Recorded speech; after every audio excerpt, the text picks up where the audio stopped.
Welcome back to Vertical Hoops Weekly podcast, and we're joined today by the associate coach at Yale, Matt Kingsley. Uh, Great to have Matt here. I've known him for years. We attended the same high school, played against each other in college a little bit, and he's doing a great job at Yale. So we want to talk about that first. But Matt, welcome on. Yeah, thanks, Jason. I really appreciate you asking me to be a part of this, and happy to provide any information to your people and your followers as I can. And Matt was surprised that we had a Vertical Hoops office. He didn't even know. So we hang out a lot at Notre Dame, and that's where Matt went to high school as well. So being at Yale, you're not so far away, but talk about the evolution of Yale basketball. It started for you in what year? And then obviously you guys have had a ton of success. I think you've won, 6 or 7 regular season titles in the last decade, probably around, and then 3 or 4 tournaments. You beat Auburn in the NCAA tournament. I mean, you guys have just had an unbelievable run and become like the dominant force in the league. So talk about your experience there, when it started, and how you kind of built this to what it is today. Yeah, first off, I coached at some smaller schools prior to getting to Yale. So played Division III at Wesleyan University, so I'm familiar with that aspect. I'm sure you got a lot of listeners that are interested in that level. And also coached at that level as well as the prep school level at St. Thomas More. My first year at Yale was 05-06. The program was coming off 2 straight losing seasons, and I was a volunteer coach, So I luckily got elevated after 1 year to a full-time position, and it was a grind back then because Penn and Princeton were pretty much dominating the league at that time. And Yale had no history. They hadn't been to the tournament.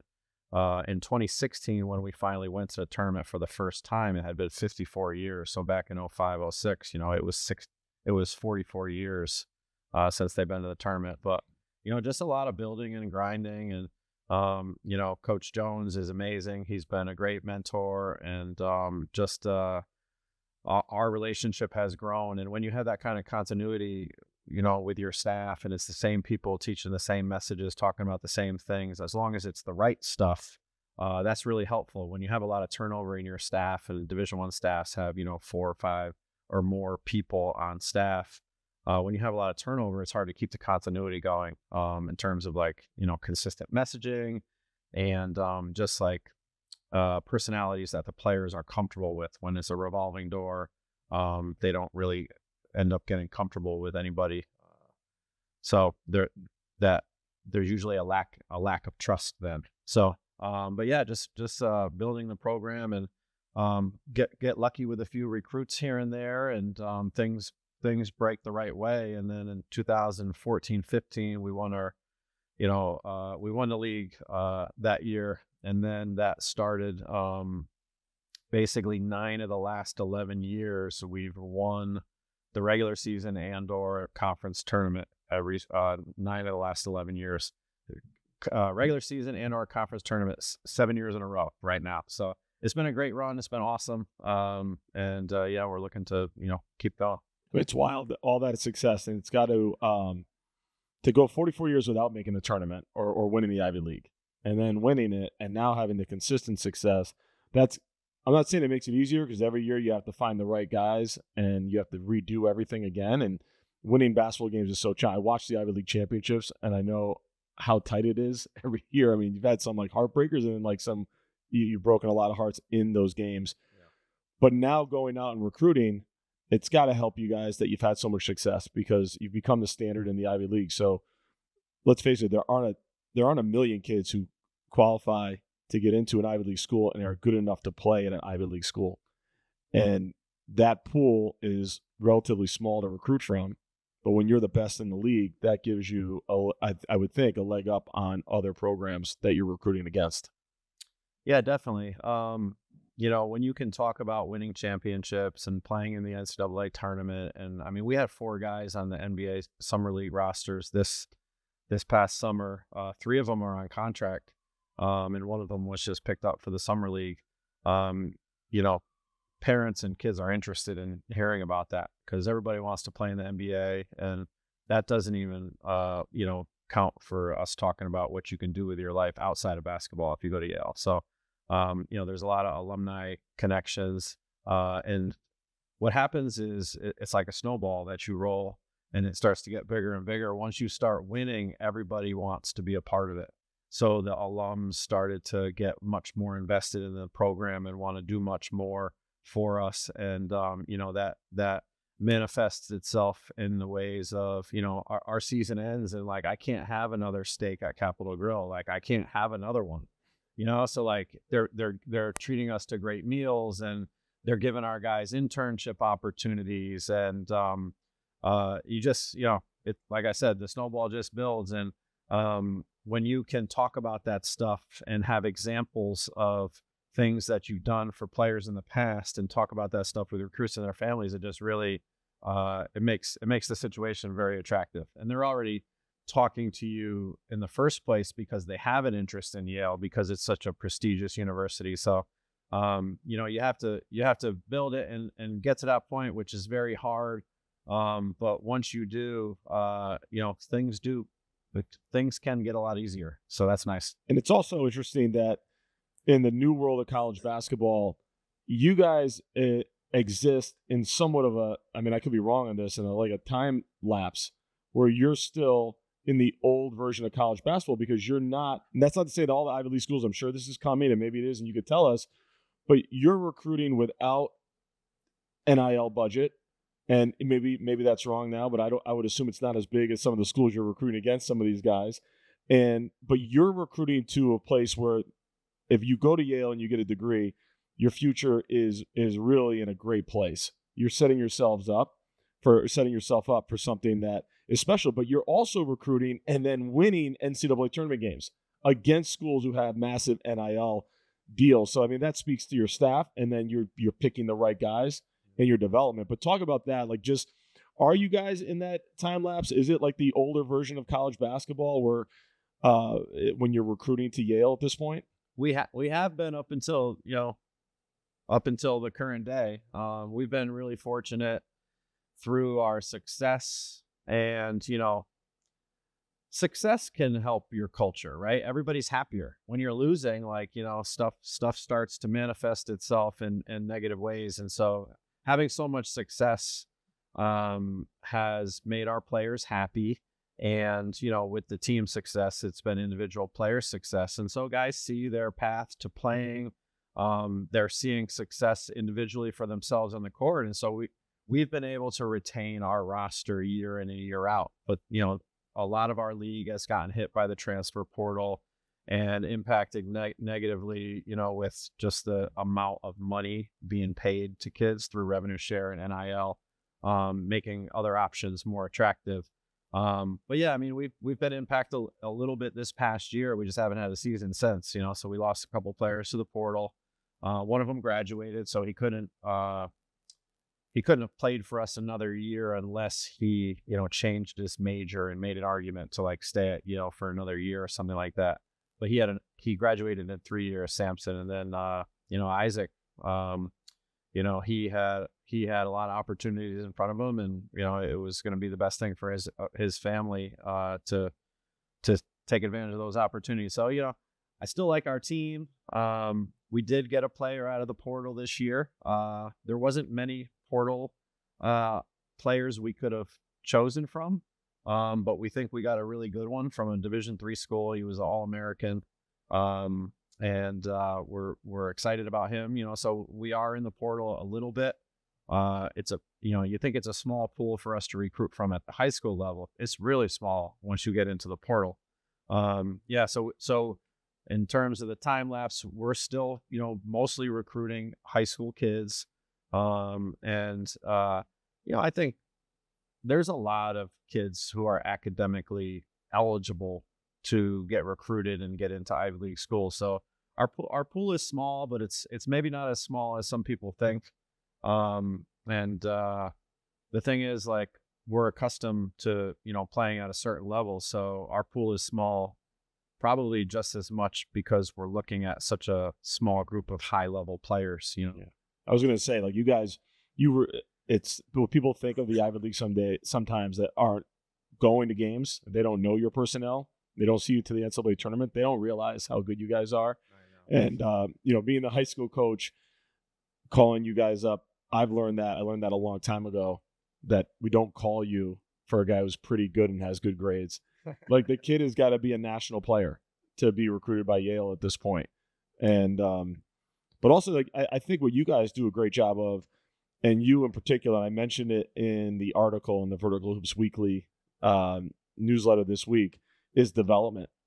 And in you in particular, it's fun to watch some of your workouts in the past, but I've also gotten the benefit of seeing you in alumni games still, and your ability to shoot the ball. But you get out there and work out with the guys. You're still in great shape. You play. You could shoot at a high level, but it's not an accident that you had, was it last year or the year before, 2 of the top like 5 or 10 3-point shooters in the country? I mean, they were ridiculous. It felt like an open three was a layup for them. Talk about the amount of time you're spending in the gym and those players are spending in the gym to develop, because it's not just recruiting talent. You've got to get guys to play. And I even saw the development of Riley Fox this past year. He was really good in high school. We played them, and he had a hard time in our game. And now I look at him and I said, we couldn't guard that kid the way he plays and shoots the ball. Yeah. We spend a lot of time in the gym with guys individually. And, over the last 15 years, we've really implemented and tweaked and evolved and not perfected because, it's never perfect, but an offense that just generates a lot of good threes, and that's the key. It was like, we didn't want guys, having to take tough threes all the time, like opponents, they try to take away layups and threes, mostly like assisted threes. And so like your trick as a coach is how are you going to generate assisted threes and good threes? And so we work hard on trying to define what an assisted three is and what good threes are. We spend a lot of time on the gym with guys, not necessarily messing with their form, but just working on their consistency and their habits, and just like hammering home those habits. The college level guys are like, they're experts at like, hitting your follow through and knocking you off your landing spot and just like impacting your shot in certain ways. And you got to be really disciplined to not allow that to happen. That's your job as a shooter. And so we spend a lot of time focusing on that stuff, along with generating good threes. As you were saying, like, we have some great shooters in the program, guys that are playing in the NBA now. This past year, we spent like a month and a half as the number 1 3-point shooting team in the country. We finished number 3rd in the country at just a hair under 40%. And last year, we were 10th in the country in 3-point shooting at just a hair under 39%. So it has been a good run. And again, it's one of those things where once you start generating good threes and now you can show recruits and their families your statistics from the 3-point line, then now all of a sudden good shooters want to come to you. And so, it's a lot easier to shoot a good percentage when you're generating good threes and you have good shooters. It's like recruiting linebackers at Alabama with Saban. Yeah, right. Once you do it, you become known for it. Yeah. And I think what you're saying here is so important for everybody to hear. Generating good threes, assisted threes, shot selection leads to higher percentage. A lot of times you start with a player who's maybe shooting the ball at 30%, 32%. You say, well, that guy's not a bad shooter, but then you dig deeper and it's a shot selection. And then it could be shot selection or it could be offense. If you're not in a position to get good threes, and you guys, if you watch Yale play, you are consistently getting wide open threes, which if you don't know any better, you say to yourself, how can you leave 2 of the best shooters open all the time? But they were always open in those games. It was crazy. Well, when you have a guy like Nick Townsend at the basket who you have to double or you have to send help, it's hard. If you don't have any presence at the basket or ability to attack the rim, it becomes much easier to defend those threes. And so we've been fortunate to be able to, balance the two. But that goes to recruiting and roster building. So we can go there next. You've got to do this every year. If you have a formula that obviously works and you've got to recruit to that formula. I'm sure you're just trying to get best available players, but also you want a certain type of player that you guys know are going to be successful in the Ivy League. So talk about, one, how do you find players? How does it start? What grade does it start in typically? Like, when do you start to put a kid on your board? Talk about, like, is there this magic board that everybody hears about for all the schools? Like, we're going to put them on our board. Talk about that a little bit and how the process kind of begins with finding guys? Yeah, I mean, basically, like as sophomores, I would say, unless something happens for a freshman, we wouldn't be able to really know if a freshman is going to be good unless they're like already 6'9" or something like that. But as sophomores, rising sophomores going into their junior year, at that time we'd be watching rising, seniors, guys going into their senior year, not going into their junior year. But you always have these like, open game times. Then you go watch some 16-year-olds. And, we have an elite camp where we get probably a higher number of high-level players that are rising sophomores than we do that are rising juniors. Because once they're rising juniors, they're so involved in more stuff that they're not going to these types of camps. But as sophomores, we get a lot of Division I players that come through the door, and then sometimes they come to our camp as sophomores, rising juniors, and then by the time they're rising seniors, like they got half a dozen high major offers, and we're like, oh, wow, he was at our camp last year. We can't even get this kid. So that's a way we find out about people, players, and then 16-year-olds play up. So you're watching a 17-year-old team, and it's just like marking names down and then being good at going back to the office after tournaments are over and just remembering who they are. But yeah, building the team year in and year out, it's tough. But that's the fun part for a coach, I think, is to every year tweak your team and how you play to what your roster is. Some years you have better inside players. Some year you have better guys who attack the rim. Some year you have better 3-point shooters. And so, like, in what ways do you tweak your offense and evolve your offense from year to year? And then also, how do you evolve your offense throughout the course of the year? Like, we typically work on things maybe even in the previous spring, certainly in the fall, for stuff that we're not even going to implement until after the following Christmas. But by the time Christmas rolls around and then we're going into league play, now we've been working on it for 6 to 8 months. And you might have seen like glimpses of it in games prior, but it's not something that we put in. But the guys might do it naturally in the motion.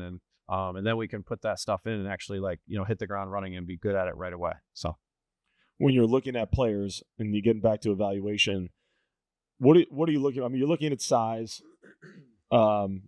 skill, but when you go to watch, a lot of your evaluation is going to happen in the spring and the summer because that's when you have time.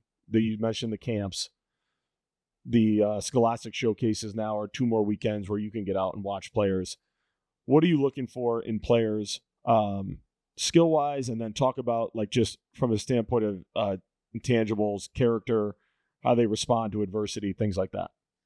Yeah, I would say it varies a little bit by position. If I start with the front court, so guys that could play a power forward or center for us, the number one thing for me is just their motor. If they don't have a motor, they're not going to be any good. They don't bring the ball up. They're not the primary ball handlers on the team for the most part. Again, there are exceptions to that rule, like Nick Townsend, but for the most part, like 60 to 75% of what they can contribute to your team on the court is just with their energy and their effort. Running the floor so that they can get a layup or a putback, crashing the board so that they can get an offensive rebound putback. And then if they're really, really good, now they might get some post touches. We do, I think, a great job of trying to find those guys in situations where they can score. And so those will be like that 30% where it's not their motor necessarily. It could be their skill or their IQ that's getting them production. But yeah, their motor's huge. And with the guards, it's like, my best friend, Coach Wilson, Curtis Wilson, used to tell me that when he goes on the road, he's looking for guys who can dribble, pass, and shoot. And I would just laugh at that statement because, like, dribble, pass, and shoot. Well, of course they need to dribble, pass, and shoot. But, like, that's honestly what you're looking for is, like, that skill level. They need to be able to handle the ball. They need to be able to make reads and make the right plays and show an IQ and have the skill to make those passes and things with the right hand and the left hand, post entries, and recognize where help's there, and then, abandon an option and get to the next thing, and then obviously shoot. But with guards, it's a little bit more straightforward. Like the numbers and the production has to be there. With all of those positions, the biggest thing is really the intangibles, and it's how hard do they play? How do they interact with their teammates? Are they coachable? When you follow up with their coach, like they're all going to tell you a good thing, or great things about that player. But are you reading between the lines that, maybe there are some issues there? And you'll see that on the court anyway, in terms of their body language. And luckily, it's a blessing that we have to recruit guys with great grades, because that's a sign, I think, that they are responsible and they take care of their business, and that's the kind of player that you want too. Someone who's going to be on time, somebody who's going to be reliable and can be trusted. And so, yeah, those intangibles are really just like as important or more important than anything, except maybe a big guy's motor. How much does it is it a sliding scale for you?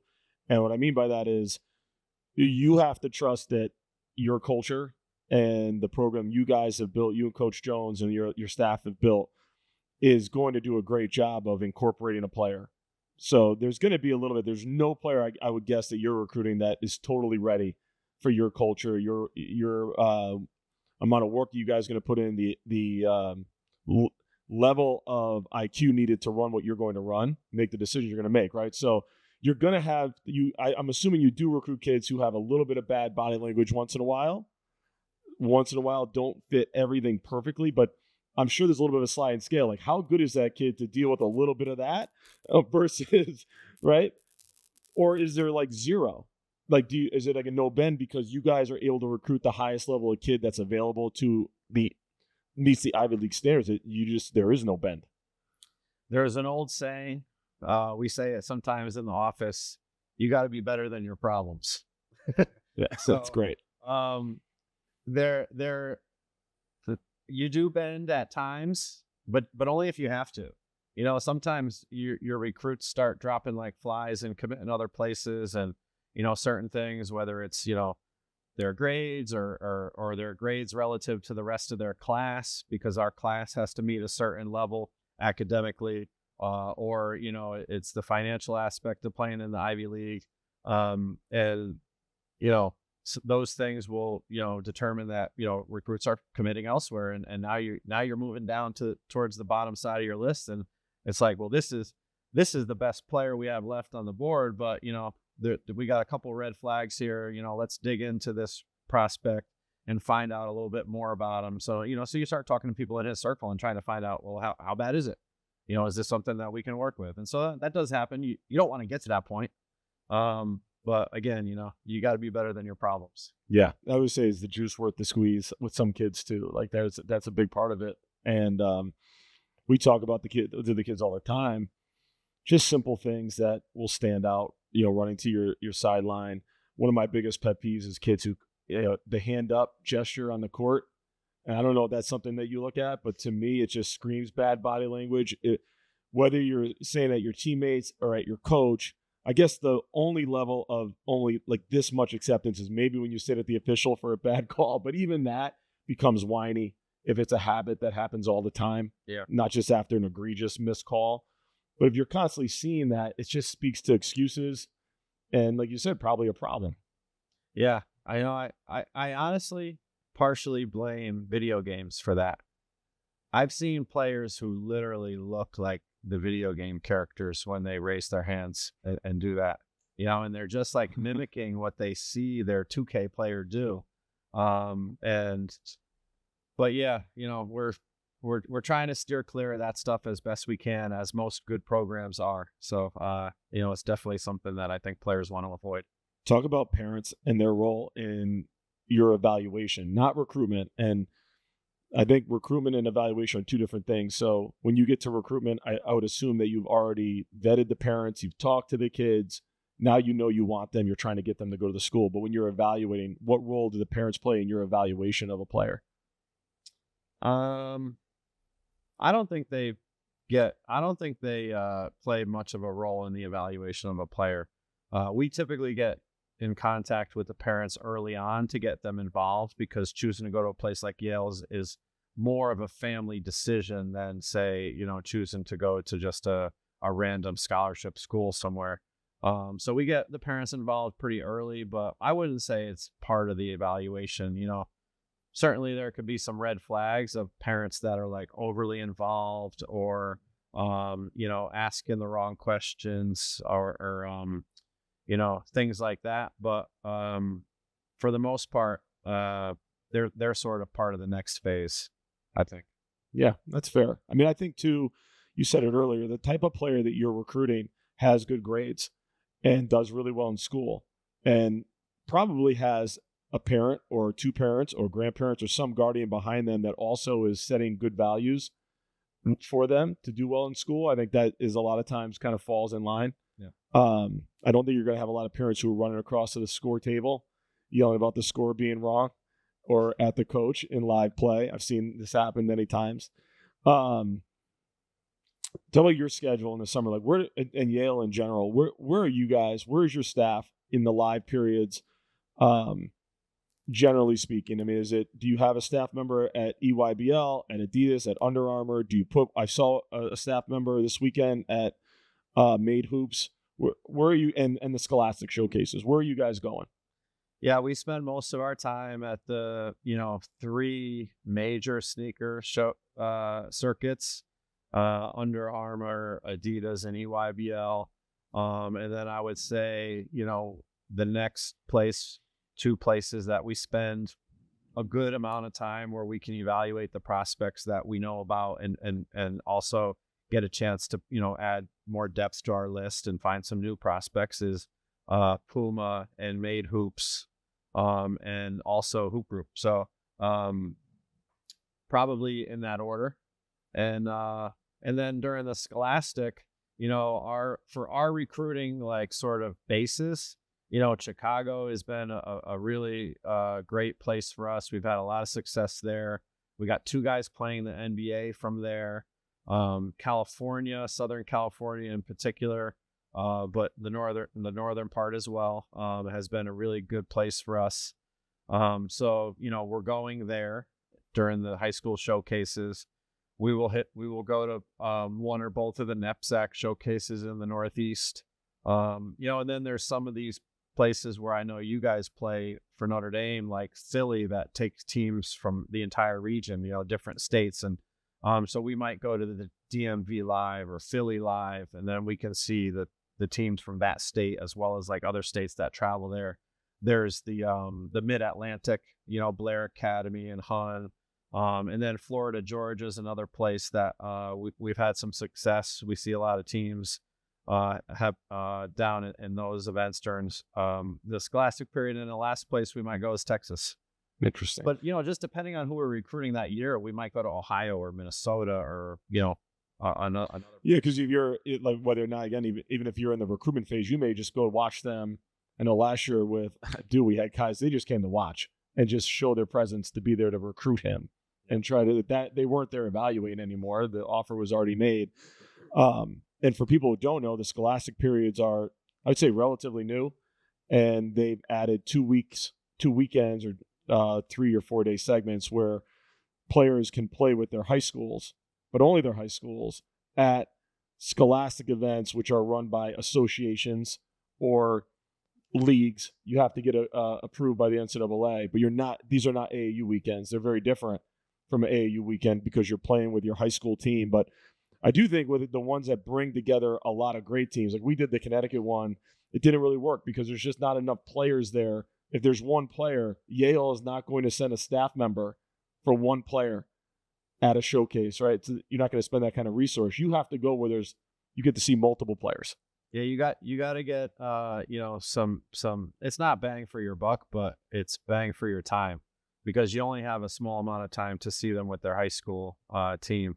But that brings to my attention another piece that's important, probably to your listeners, is that we like to see players not only with their AAU team, but with their high school team, and then maybe even in a camp setting, because AAU production is usually spread out more evenly, and it can be okay to see somebody score 6 points in an AAU game, and that's okay, because like that, they're playing their role, and the mentality of AAU can be different with just like honestly more selfish play or more individualized play. And so it's okay to see somebody score 6, in their AAU game, but then if you see them with their high school team, you probably want to see them in a more comfortable role with more on their shoulders, and getting 15 or 20 points or more or something like that. So we want to see them in different environments. And then the camp setting is great too, because the camp setting is the most level playing field of them all. Everybody's coming in and gets a random team, with a random offense or none at all, as opposed to, well, we're watching this guy play with a great coach that runs a great offense for him.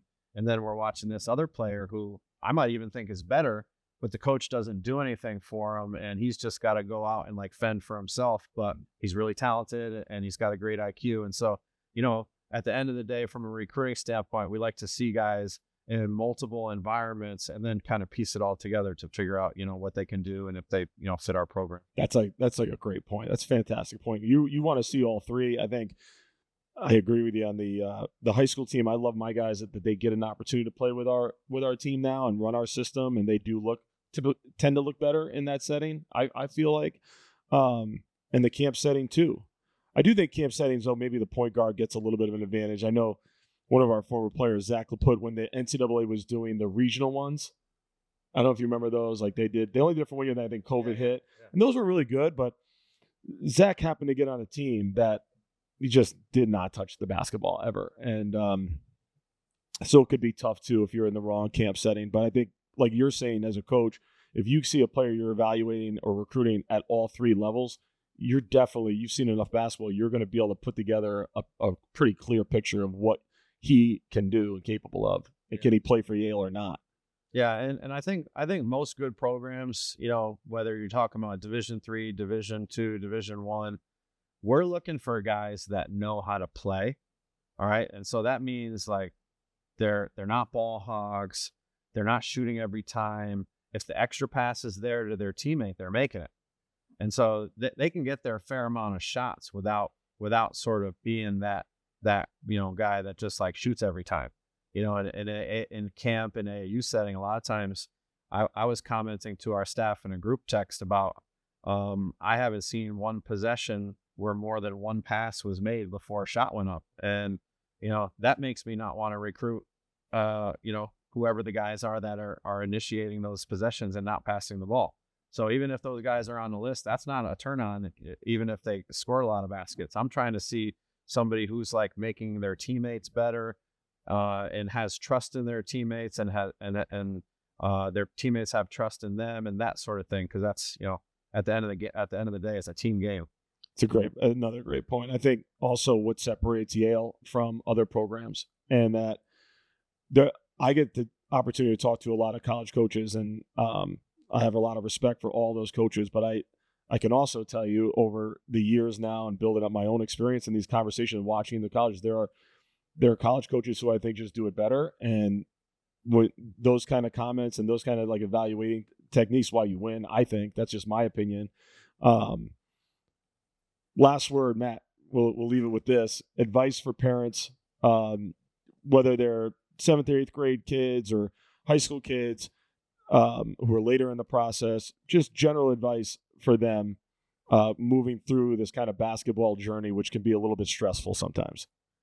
Yeah, I would say just like keep everything reasonable for like you and your effort and commitment, as well as your child's.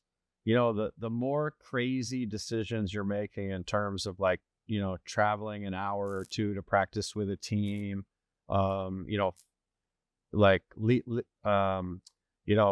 a travel schedule where you're going all over the country, and it's hard to manage with your work schedule. That's also probably putting too much emphasis on the whole thing for your child too. And now you're hinging their future on something, that it probably doesn't have to be, all or nothing like that. So I would say just be reasonable with your decisions as far as, your choices with their AAU development and AAU teams and stuff like that. And just make sure you keep everything in perspective, just so it just doesn't become this huge thing, because basketball is really, there's NIL out there to be had, but not a lot of people are getting it. And the best thing for you to do is, like, if you're in a position to get a NIL and a scholarship, great, but that should just be a byproduct of the choices that you've made, and how good your child is. Make sure your decisions are not crazy. I appreciate it. It's Matt Kingsley, associate head coach at Yale. Appreciate you coming on, Matt. Thank you. Yeah, thanks for having me.